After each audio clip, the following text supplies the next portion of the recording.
Good afternoon, ladies and gentlemen, boys and girls. Welcome aboard the Millennium Boat for your cruise this afternoon down to Tower. Now, just as we leave the piers here on the River Thames, we are required by law to give you a short safety announcement. Nothing to alarm you in any way, just a requirement by law that we do so. It is just to let you know that the boat that you're travelling on today, the Millennium Dawn, it is fully equipped with all the latest and up-to-date life-saving equipment on board, and it's all identified around this boat using the international green and cream signs.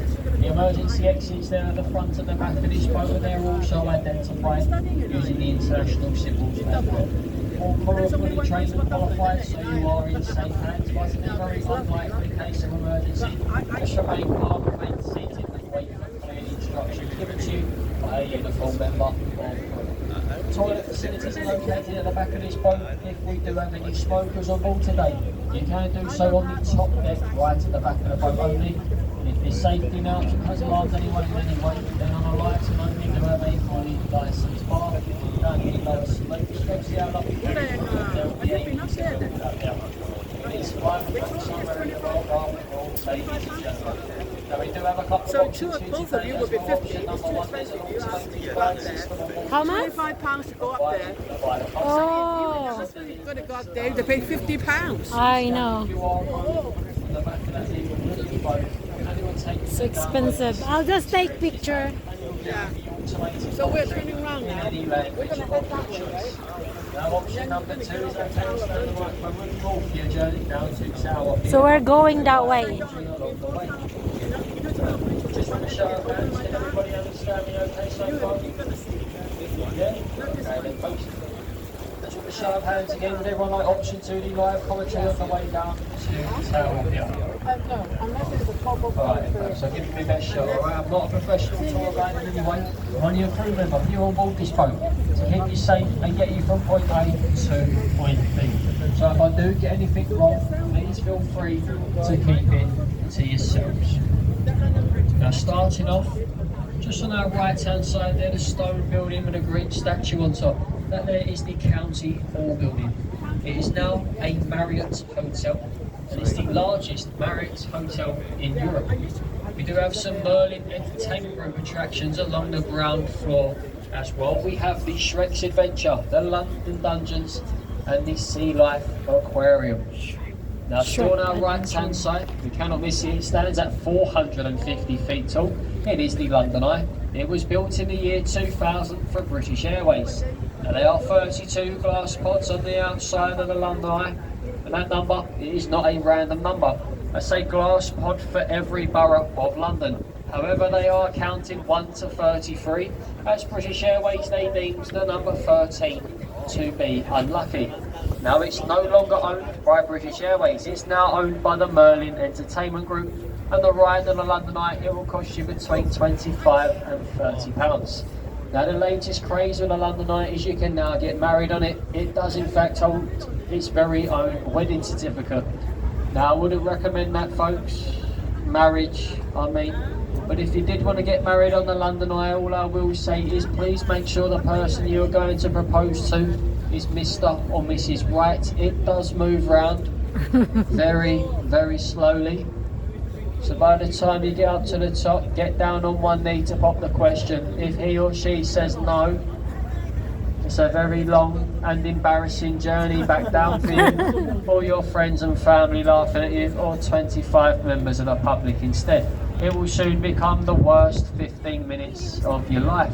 However, if they do say yes, happy days, but like the saying goes, it is all downhill from now.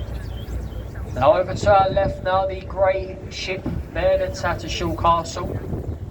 It was once a car ferry up in Hull on the River Humber, and it was brought down here to London to be a modern art gallery. Now it never made any money as an art gallery, so someone had the bright idea to turn it into a pub on the Thames, and it made more money as a pub in a month than it ever did as an art gallery for about a year. So it just goes to show what Londoners think of modern art. Now in front of the boat we have the Charing Cross Railway Bridge with the Jubilee walkways. The railway bridge, it feeds the modern complex over there to our left hand side. Now the architect of this building here says that that building is supposed to resemble a steam train emerging from a tunnel. Now I do believe he was under some strong pain medication at the time, because to me that building there, it resembles an old style jukebox instead. Now when you come back when it's night time here in London, see it all lit up, you'll see the resemblance there. Now when we go underneath Charing Cross Railway Bridge, it's the only point you go underneath a train, and above one, as the London's tube system, the Bakerloo and Northern Line, it runs directly underneath this bridge. Now if you do get anyone waving at you from the walkways, this means they're happy and are on holiday. They don't wave back at you. Don't worry folks, okay? They're just from London and miserable like the rest of us.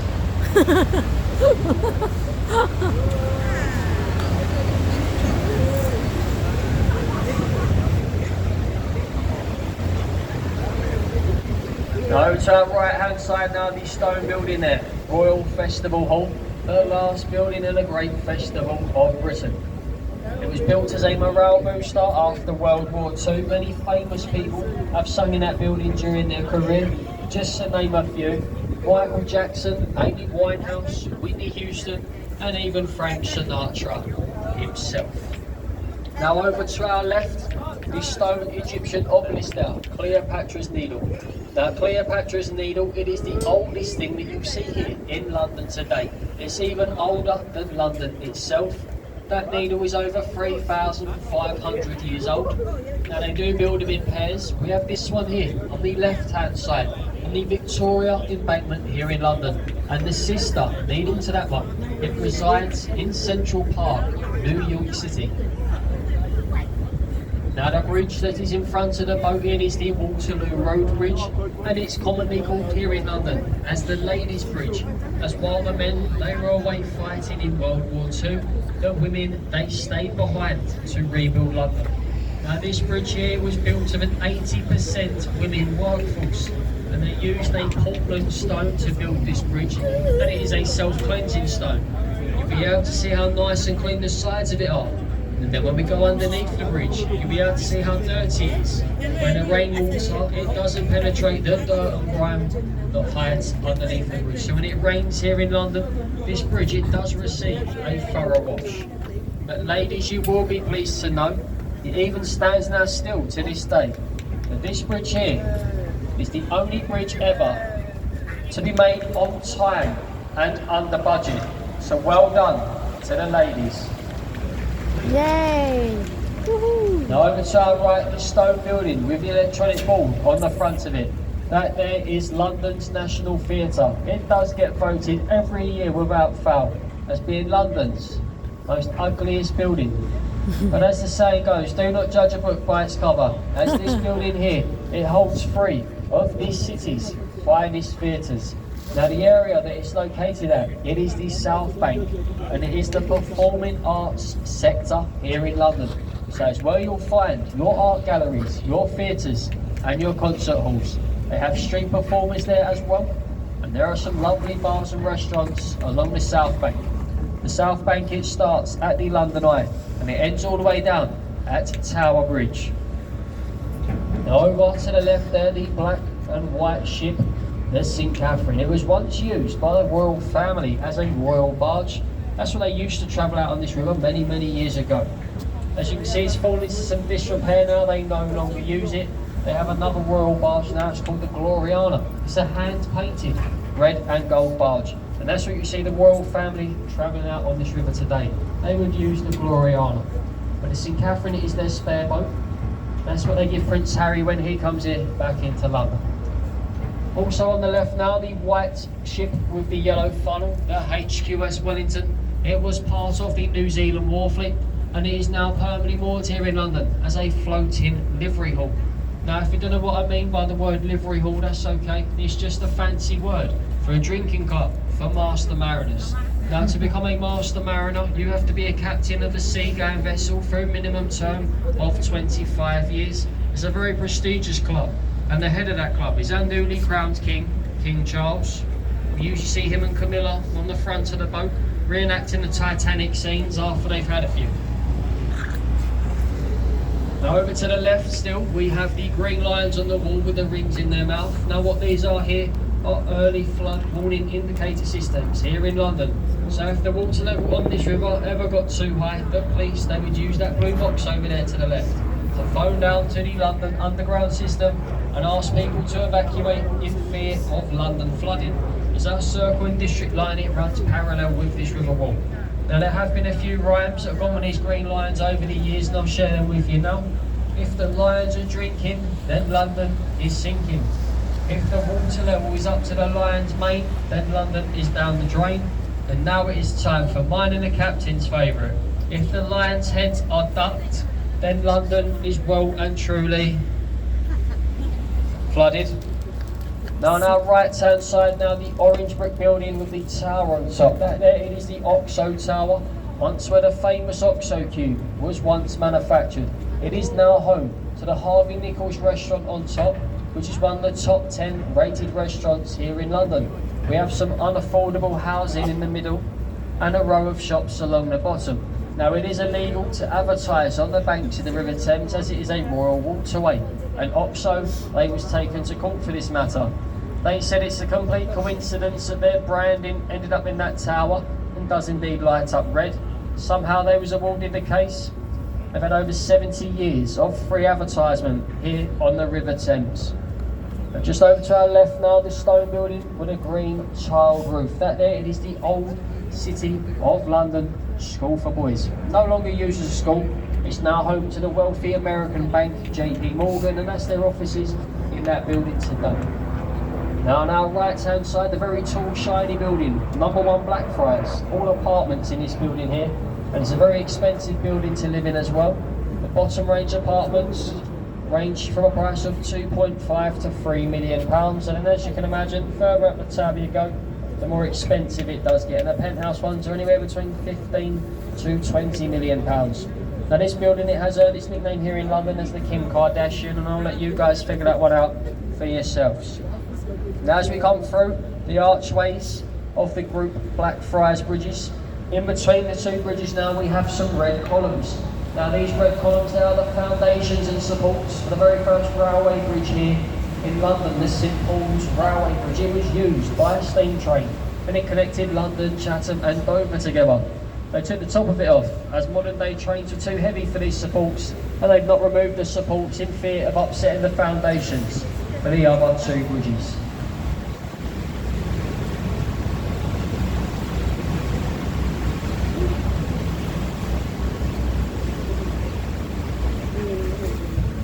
Now as we clear the archway of the Blackfriars Railway Bridge, if you look behind you, notice at the roof of that bridge it is at a funny angle. That's because there are all solar panels on the top of that bridge, and the station below, it gets 50% of its power just using them solar panels alone. Now if we do have any Mission Impossible fans on board this boat today, that bridge might look a little bit familiar to you as well, and it's where Tom Cruise, he ran across that bridge in Mission Impossible Fallout. We now have a lovely photo opportunity on the left of Sir Christopher Wren's masterpiece, the St Paul's Cathedral. It stands at 365 feet tall, a foot for every day of the year. That dome is the second largest unsupported dome anywhere in the world. It took 35 years to construct this building. Now if you'd like to visit this building, I'd recommend going on a Sunday to watch a church service in there, and it's a very special building to go watch a church service in as well. Now once the service is finished, you'll see a man walking around with a silver tip bucket asking for donations. Now where it is a church, a very quiet environment, they do encourage the silent donation. Now if you don't know what I mean by that, that's a 5, 10, 20, and if you enjoyed it that much, even £50 notes in their silver tip bucket for the St Paul's Cathedral church service. Now on our right, the brown brick building with the tower on top and the panes of glass, that there, it is the old Bankside power station. No longer used as a power station, it's now home to the Tate Modern Art Gallery. And the Tate Modern Art Gallery, it is the largest art gallery in Europe. It is free to enter, and when you go inside, you'll understand the reason why it is free. Now on our right still, we have the white building with the timber frames and the thatched roof. That there, it is the replica of Shakespeare's Globe Theatre. It is the only building that you'll see here in London today with a thatched roof, because after the Great Fire of London, all thatched roofs, they were banned. But this building here, it has been made fireproof. Now you can go see a live show in this building, and the last time We checked the tickets, they cost just £5, which is not bad value for money for live entertainment here in the city of London. So if we do have any Shakespeare fans on board this boat today, I'd highly recommend going to the Globe Theatre and seeing one of his famous plays being acted out in their traditional fashion. There is no stage lighting, there's no microphone like I'm using. There's also no toilets and umbrellas, they are banned. Now if you did want to go see a live show in that building, I have one bit of advice for you all. Please check the weather before you go. Do not go on a day when it would rain, otherwise you would get wet. It's an open air theatre after all. Now on our right hand side we have the brown brick building with the red windows, the Anchor Pub. There's been an Anchor Pub on this site since 1615. Shakespeare himself, he used the attic of these pubs as a dressing room. As where they're building that new structure, just over there to the right, that was where the original Globe Theatre once stood. Now the Anchor Pub has also starred in some movies during its time as well, just to name a few. James Bond, Mission Impossible, and Get Him to the Greek. So many famous people have been in that pub as well. And me and the captain included. We'll be in there at 9 o'clock this evening conducting our research for these very commentaries. You're all more than welcome to come and join us.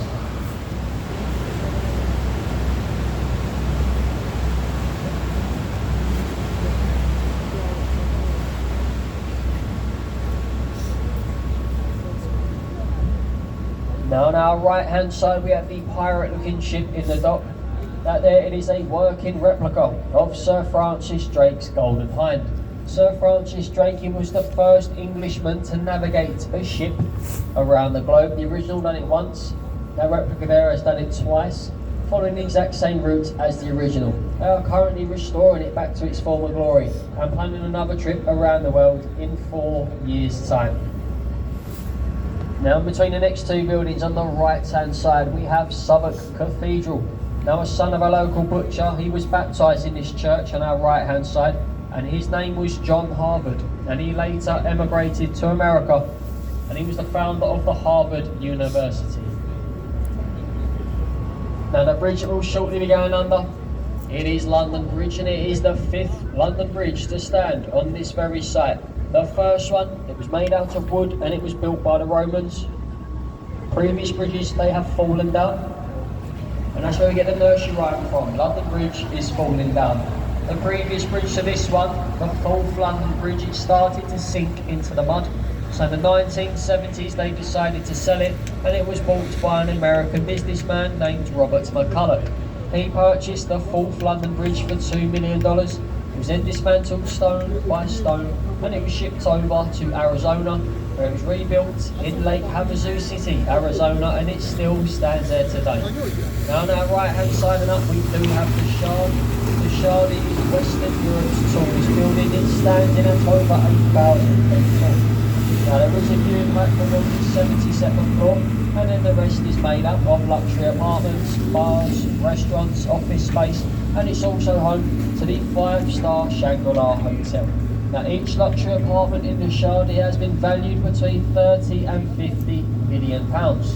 The architect, he was an Italian man named Renzo Piano, and he was offered £2 million for the design of that building, which he did politely refuse.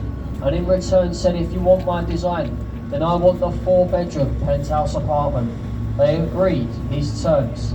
He lived in that penthouse apartment for 2 years before selling it on to an American R&B and hip hop producer, will.i.am, for a reported £47 million. Now over to our left, the stone building with the 6 black chimneys on the top, that there it is Customs House. Now any illegal contraband seized at the borders of this country, they get sent to the basement of that very building. Now so they say at the end of every year they burn everything that they confiscate. Now during my time on this river, which is 8 years, I've never seen a puff of black smoke come from them chimneys, but what I can tell you is their Christmas parties are amazing.